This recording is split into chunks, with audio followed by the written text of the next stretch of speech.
नमस्कार दोस्तों। तो इंडिया और ईरान के ठीक ठाक रिलेशंस हैं, लेकिन अयतुल्ला अली खमेनी जो कि ईरान के सुप्रीम लीडर हैं, उनके एक कमेंट के बाद से इसको थोड़ा सा डाउट किया जाने लगा है। अब उन्होंने वो ऐसे कमेंट वैसे तो करते आए हैं, वो कभी कभी क्रिटिसाइज कर देते हैं इंडिया को, तो वैसा ही उन्होंने एक कमेंट कर दिया, जिसके बाद हमारी एक्सटर्नल अफेयर्स मिनिस्ट्री ने उस कमेंट को बहुत सीरियसली कंडेम किया है। अब एग्जैक्टली हुआ क्या है कि अयतुल्ला अली खमेनी ने, अब आपको पता है कि कल के दिन यानी कि मंडे को प्रॉफिट मोहम्मद की बर्थ एनिवर्सरी थी, तो अब ऐसा कुछ बर्थडे सेलिब्रेशन इस्लाम में जो है वो तो प्रोहिबिटेड है, ऐसा कुछ सेलिब्रेशन जैसा नहीं होता है, लेकिन इस दिन को ईद मानी जाती है और मुस्लिम्स इस दिन को ईद की तरह मतलब मनाते हैं इस तरीके से। तो उसके लिए कई नमाज वगैरह पढ़ी जाती है और तमाम चीज़ें की जाती हैं, तो उसी के लिए नमाज जो है वो ऑर्गेनाइज़ की गई थी और वहाँ पर नमाज वगैरह पढ़ी गई और उसके बाद अयतुल्ला अली खमेनी आते हैं और वो एक ऐसा कमेंट कर देते हैं उससे रिलेटेड, मुस्लिम से रिलेटेड, जो बिल्कुल भारत को नागवार गुजरता है। अब उन्होंने क्या कहा, वो मुस्लिम्स के बारे में बात कर रहे थे, तो उस बात करते हुए दौरान उन्होंने कहा कि हमें खुद को मुस्लिम्स कहना ही नहीं चाहिए।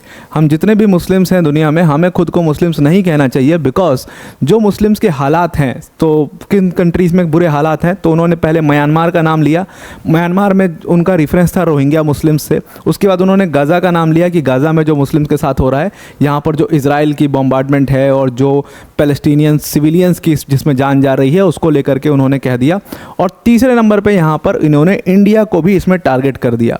अब यहाँ पर उन्होंने इस चीज़ का कोई रेफरेंस नहीं दिया कि देखो म्यांमार में सिविल वॉर चल रहा है, समझ में आता है, गाज़ा का इजराइल के साथ कॉन्फ्लिक्ट चल रहा है, समझ में आता है, लेकिन उन्होंने इंडिया को क्यों यहाँ पर टारगेट किया है और इंडिया में मुस्लिम्स के साथ ऐसा क्या हो रहा है जो अयतुल्ला अली खमेनी ने ये बात कही है, ये कुछ समझ में नहीं आती है। बिकॉज यहाँ पर सिविल वॉर है, रोहिंग्या मुस्लिम्स वहाँ से निकले हैं और फिर बांग्लादेश में कुछ गए हैं, कुछ यहाँ पर आकर के रह रहे हैं।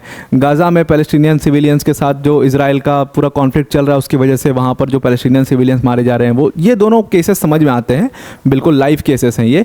लेकिन इंडिया में तो ऐसा कुछ भी नहीं हो रहा है, ना किसी तरीके का सिविल वॉर है, ना किसी तरीके से टारगेट करके टारगेट किलिंग्स हो रही हैं, ऐसा कुछ भी नहीं हो रहा है। फिर अयतुल्ला अली खमेनी ने ऐसा क्यों कहा, ये बात कुछ समझ में नहीं आई और उन्होंने अपने पूरे स्पीच के दौरान इसका कोई रेफरेंस भी नहीं दिया। उन्होंने ट्विटर पर भी इस चीज़ को पोस्ट करी और वहाँ पर भी उन्होंने इस चीज़ का कोई रेफरेंस नहीं दिया कि वो इंडिया को क्यों कह रहे हैं, इंडिया में माइनॉरिटीज़ के साथ ऐसा क्यों, वो ऐसा क्या हो रहा है जो अयतुल्ला अली खमेनी को नहीं पसंद आ रहा है।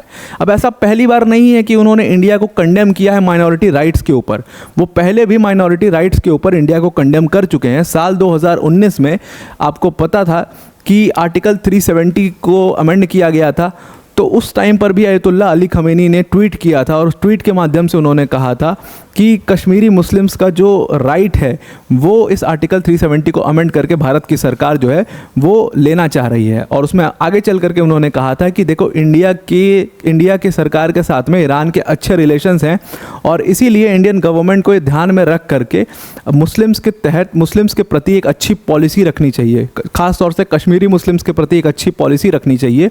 उनको ऑप्रेस नहीं करना चाहिए या मुस्लिम्स को बुली नहीं करना चाहिए सिर्फ इसलिए क्योंकि वो माइनॉरिटी कम्युनिटी है उस देश में, सिर्फ इसलिए उनको बुली नहीं करना चाहिए। ऐसा अयतुल्ला अली खमेनी साल 2019 में भी कर चुके हैं और ऐसा उन्होंने दोबारा से कमेंट करके कर दिया है। तो अब यहाँ पर आप डाउट करने लगते हो कि कितने अच्छे रिलेशंस हैं, बट अगर आप देखोगे तो अभी रिसेंटली इंडिया और ईरान के बीच में बहुत बड़ी डील साइन हुई है। आपको पता है चाबार पोर्ट की डील के बारे में। चाबार पोर्ट की जो डील है, चाबार एक जगह है जहाँ पर पोर्ट है, जिस पोर्ट का नाम है शाहिद बेहस्ती पोर्ट, उसके लिए 13 मई को डील साइन हुई है। जो साइनिंग डेट है वो 13 मई 2024 थी। 10 साल की हमने चाबार पोर्ट की डील साइन की है और हमारे आने की वजह से यहाँ पर, हमारे बिजनेस करने की वजह से यहाँ पर 43% जो है वेसल ट्रैफिक बढ़ा है और 34% यहाँ पर कंटेनर ट्रैफिक भी बढ़ा है। अब इस चीज़ से और सेम इसी तरीके के रिलेशंस हमारे म्यांमार के साथ भी हैं। म्यांमार में भी सितवे पोर्ट को लेकर के हमने अभी रिसेंटली ही डील साइन करी है। तो अब आपको समझ में आ रहा होगा कि जो ये कमेंट किया जाता है, कई बार ये पॉलिटिकल स्टेटमेंट्स होते हैं लोगों को खुश करने के लिए या ये दिखाने के लिए कि हाँ हम तुम्हारे साथ हैं, तुम डरो मत, आगे आगे चलते रहो, हम तुम्हारे साथ हैं। ये कुछ ऐसे पॉलिटिकल स्टेटमेंट्स ऐसे लीडर्स जो हैं वो दे दिया करते हैं। बिकॉज आप दूसरी तरफ देख रहे हो कि यहाँ पर इंडिया के साथ में चाबार पोर्ट के लिए डील साइन हो रही है। इकॉनमी को बिल्कुल अलग रखना, देश के रिलेशंस, इंटरनेशनल रिलेशंस को बिल्कुल अलग रखना और ऐसे पॉलिटिकल स्टेटमेंट्स देने के लिए आप कह देते हो ऐसी बातें।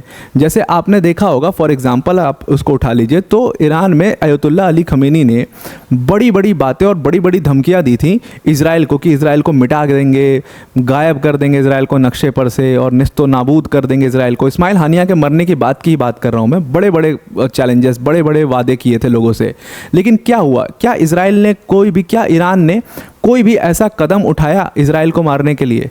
क्या इजराइल को अटैक करने के लिए भी कोई बहुत सिग्निफिकेंट या बड़ा अटैक किया? कुछ नहीं किया। ईरान कुछ नहीं किया। इसका पीछे का रीज़न है, बहुत बड़ा कारण ये है, बिकॉज अभी ईरान का जो पूरा फोकस है वो अपने इंटरनल प्रॉब्लम्स के ऊपर है। वो अपनी इंटरनली अपनी जो इकॉनमी है, इतने सैंक्शंस लग चुके हैं, और उनको सबसे ज़्यादा डर तो डोनाल्ड ट्रंप के आने का है कि अगर ट्रंप आ गए तो सैंक्शंस और ज़्यादा हो जाएंगे। So for that they are building their economy for that, और वो अपनी मिलिशियाज़ को पीछे से सपोर्ट कर रहे हैं। They are building good relations with Iraq. तो यहाँ पर वो अभी अपने रिलेशंस पर ज़्यादा ध्यान दे रहे हैं, और मसूद पेशकियान भी सिर्फ उस चीज़ पर ही अभी फोकस करना चाहते हैं। इसलिए इन्होंने इजराइल को थोड़ा सा आउट ऑफ फोकस कर दिया इस टाइम पर, और इसीलिए कोई बड़ा कदम उन्होंने नहीं उठाया, बल्कि वो तो कोशिश कर रहे थे कि सीज़ फायर हो जाए इजराइल और हमास के बीच में, ताकि ईरान कैन बाय टाइम। ऐसा नहीं है कि ईरान डर गया है, या आप कॉमेंट में ऐसा लिखने लगोगे कि ईरान डर गया और इसलिए वो कुछ नहीं कर रहा है। ऐसा बिल्कुल भी नहीं है। दीज कंट्रीज दे एक्चुअली अपनी प्रेजेंट कंडीशन को देख करके दे आर बाइंग टाइम। अभी उस कॉन्फ्लिक्ट को रहने दो, पहले खुद को थोड़ा सा मजबूत करते हैं और बाद में देखेंगे बाहर क्या चल रहा है या बाहर क्या हो रहा है। तो वो एक मुद्दा है। तो इससे आपको एक चीज़ तो बहुत क्लियर हो जानी चाहिए कि इकॉनमी को हम पूरा साइड में रखते हैं। इकॉनमी जैसी चल रही है उसको चलने से, इंडिया और चाइना के रिलेशंस देखो आप, बहुत ख़राब है, बहुत ज़्यादा ख़राब है। बॉर्डर पर क्लैशेस हुए हैं, कई बार स्टैंड ऑफ्स हुए हैं, लेकिन दूसरी तरफ इकोनॉमिक ट्रेड, जो ट्रेड है इंडिया और चाइना का, वो चलते रहता है, उसके ऊपर कोई स्टॉप नहीं लगाते। तो ये सारी चीज़ें जो हैं वो एक स्ट्रैटेजिक पॉइंट ऑफ व्यू से कंट्रीज़ जो हैं वो उसको कंटिन्यू रखती हैं, बिकॉज यहाँ पर उनका बड़ा लॉस हो सकता है। तो इकोनॉमी को वो चलने, भाई गवर्नमेंट रहेगी ही नहीं तो रूल कैसे करेगी, या गवर्नमेंट कुछ कैसे करेगी? अभी अगर हम बिल्कुल ही ट्रेड बंद कर दें कंट्रीज़ के साथ में, तो उसका सीधा इम्पैक्ट हमारी इकॉनमी पे आएगा, और इकॉनमी पे आएगा तो हमारे और आपके आम लोगों के जेब पर आएगा। अब जैसे ही हमारे जेब पर उसका इम्पैक्ट पड़ेगा तो हम ये थोड़ी कहेंगे कि अरे जी जिनपिंग ने देखो हमारे साथ, हमें थोड़ी जियोपॉलिटिक्स की समझ है कि हम कहेंगे जी जिनपिंग ने हमारे साथ ऐसा कर दिया तो उसका ये इम्पैक्ट हुआ इंडिया की इकॉनमी के ऊपर में। हम तो सीधा बोलेंगे क्या गवर्नमेंट कर रही है, प्याज जो है वो 150 रुपये किलो हो गया, हमें तो उस चीज़ से मतलब है, मतलब आम आदमी को उस चीज़ से मतलब है। हम आप तो शायद पढ़ लिख रहे हैं, जियोपॉलिटिक्स को समझ रहे हैं, तो हमें इस बात का समझ होगी, लेकिन आम आदमी को क्या समझ है उस चीज़ की? तो सिंपल सी वही बात है कि कई बार ये लीडर्स जो हैं वो पॉलिटिकल स्टेटमेंट्स के लिए ऐसी बातें बोल सकते हैं, और वही ईरान के सुप्रीम लीडर ने कहा है। एक तरफ उन्होंने इंडिया को कंडेम किया कि माइनॉरिटी राइट्स में बहुत बुरा हाल है इंडिया का, और दूसरी तरफ हमारे साथ यहाँ पर चाबार पोर्ट की डील भी वो साइन कर रहे हैं। तो जो रिलेशंस हैं, ऐसा नहीं है कि उनके एक कमेंट से इंडिया और ईरान के जो रिलेशंस हैं वो ख़राब हो जाएंगे। रिलेशंस एज इट इज़ रहेंगे, ऐसे कमेंट्स जो हैं वो चलते रहते हैं। दूसरी तरफ अगर आप इंडिया की एक्सटर्नल अफेयर्स मिनिस्ट्री का रिप्लाई देखोगे इस पूरी चीज़ के ऊपर, तो उन्होंने कहा है कि हम इस चीज़ को पूरी तरीके से, प्रमुखता से इस चीज़ को हम कंडेम करते हैं, जो लीडर ने, जो ईरान के सुप्रीम लीडर ने कहा है। और ये सारे मिस इन्फॉर्म्ड लोग हैं, इनको एक्चुअल में क्या माइनॉरिटी का स्टेटस है, क्या माइनॉरिटी के राइट्स हैं इंडिया में, उसके बारे में आइडिया नहीं है।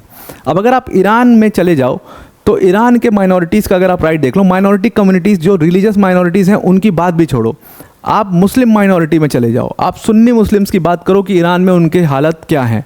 सुन्नी मुस्लिम्स की ठीक ठाक जबकि पॉपुलेशन है ईरान के अंदर में, वो सुन्नी मुस्लिम्स जो हैं उनको कई सारे राइट, जैसे वो कोई इंपॉर्टेंट पॉलिटिकल ऑफिस होल्ड नहीं कर सकते ईरान के अंदर में, जैसे वो प्रेसिडेंट नहीं बन सकते, हेड ऑफ द जुडिशरी नहीं बन सकते, फिर उसके बाद वो अपनी पॉलिटिकल पार्टीज़ नहीं बना सकते, वो न्यूज़पेपर लॉन्च नहीं कर सकते अपना, वो अपने मैगजीन्स नहीं निकाल सकते। उसके बाद मतलब उनको बॉर्डर के रीजन्स पर रहने के लिए मजबूर हो जाते हैं, वो सेंट्रल जो एरियाज़ हैं ईरान के वहाँ पर रह नहीं सकते। ईरान के जितने बड़े शहर हैं, जैसे तेहरान को ही आप ले लो फॉर एग्जांपल, वहाँ पर आपको सुन्नी मॉस्क नहीं मिलेंगे। सुन्नी शिया मॉस्क भी अलग होते हैं, और वहाँ पर आपको सुन्नी मॉस्क भी नहीं मिलेंगे, मतलब सुन्नी मस्जिद भी नहीं मिलेगी आपको तेहरान जैसे शहरों में, बड़े शहरों में। तो ये स्थिति है वहाँ पर सुन्नी मुस्लिम्स की।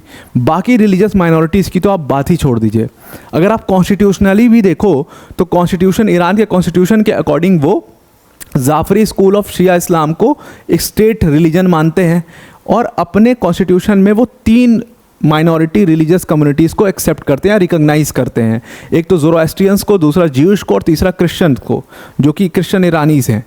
उसके अलावा जो बहाई धर्म की अगर आप बात करो, बहाई धर्म वो धर्म जो कि ईरान से ही शुरू हुआ, पूरी तरीके से बुरी तरीके से उसको दबाने की कोशिश कर रही थी। बहाई धर्म के 7 लोगों को साल 2019 में फांसी दे दी गई थी, बिकॉज उनके ऊपर इल्ज़ाम था कि ये लोग जो है वो इस्लाम के अगेंस्ट में काम कर रहे हैं या इस्लाम को डिमीन करने की कोशिश कर रहे हैं। बहाई धर्म ये वही धर्म है जिस धर्म का रिलेटेड टेम्पल आप इंडिया में देखते हो, इंडिया में भी बहाई धर्म की छोटी सी पॉपुलेशन रहती है, और लोटस टेम्पल जो आप देखते हो दिल्ली में वो इसी बहाई धर्म का टेम्पल है। तो वो बहाई धर्म एक्चुअल में ईरान में ही शुरू हुआ था और उसको ईरान में ही बुरी तरीके से दबा दिया गया। सुन्नी मुस्लिम्स का हालत आपने देख ही लिया है। क्रिश्चियंस के खिलाफ कितनी ऐसी ह्यूमन राइट्स की रिपोर्ट आई है जहाँ पर क्रिश्चियंस के साथ बहुत बुरी तरीके से टारगेट किलिंग्स हुई है क्रिश्चियंस की ईरान के अंदर में। तो जिस कंट्री की, तो वही वाली बात हो गई कि जिसके घर खुद शीशे के होते हैं वो दूसरे पे पत्थर ना मारा करें। तो ईरान में खुद ही माइनॉरिटीज़ का ये स्थिति है। वो ईरान आकर के अगर इंडिया में मुस्लिम माइनॉरिटीज़ के बारे में इस तरीके की बातें करेगा तो वो बिल्कुल भी सही तरीके से नहीं लिया जाएगा। बिकॉज आपको भी पता है, बीइंग एन इंडियन, आपको, हमें सबको पता है कि किस तरीके की कॉन्स्टिट्यूशनल राइट हम अपनी माइनॉरिटीज़ को देते हैं अपने देश के अंदर में, और वो कॉन्स्टिट्यूशनल राइट को बाकायदे आप कोर्ट में क्लेम कर सकते हो। यहाँ पर देखिए कोई सुनने वाला नहीं है, आपके पास कोई किसी भी तरीके के प्रॉपर राइट्स नहीं है ईरान के अंदर में।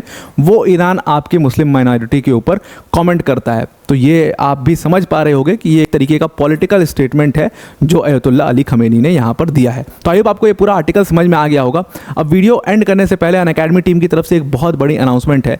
देखिए, अनअकैडमी ने आपके लिए एक बहुत बड़ा स्कॉलरशिप टेस्ट प्लान किया है, और ये टेस्ट जो है, इस टेस्ट का नाम है अनअकैडमी सिविल सर्विसेज चैंपियनशिप। इस स्कॉलरशिप टेस्ट में अगर आप अच्छा परफॉर्म करते हो तो आपको हमारे सिविल सर्विसेज की जो कोर्स है उसमें 90% तक का डिस्काउंट मिल सकता है, प्लस आप एक्साइटिंग रिवॉर्ड्स भी इसमें जीत सकते हो। जैसे आप ये फोटोज़ में देख रहे होगे, कुछ स्टूडेंट्स ने रिवॉर्ड्स जीते भी हैं। ये टेस्ट जो है वो 22 सितंबर को 11 बजे सुबह और शाम के 5 बजे होगा। इसको आप ज़रूर से ज़रूर दीजिएगा। फ्री ऑफ कॉस्ट इसका रजिस्ट्रेशन है। डिस्क्रिप्शन हमने लिंक दिया, उस लिंक पर क्लिक करिएगा और वहाँ पर जाकर के आप फ्री ऑफ कॉस्ट अपना रजिस्ट्रेशन करिएगा, और ये स्कॉलरशिप आप ज़रूर से ज़रूर इसको 22 तारीख को लाइव दीजिएगा। तो आई होप आपको ये पूरा आर्टिकल समझ में आ गया होगा। आज के लिए इतना ही। Thank you and have a nice day.